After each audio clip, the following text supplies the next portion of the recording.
If you've dug yourself into a financial hole, here's how to dig out. I'm Jerry Detweiler, the Union Credit Doctor, with a tip for healthier credit. American families have more debt than ever before. If you're one of them, it's time to look at your options. First, put your credit cards on ice. Stop using them. Next, add up your total minimum payments. Can you afford to pay that amount every month plus a little extra?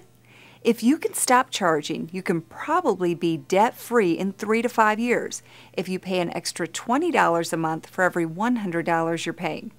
If you're not sure of the math, you can use the calculators at uniondebthelp.org to figure it out.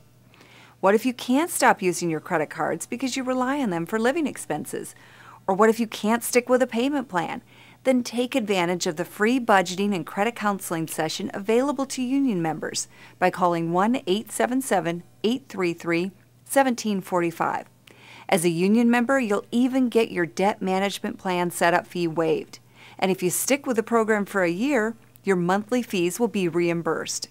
More importantly, you'll have a payment plan that really works.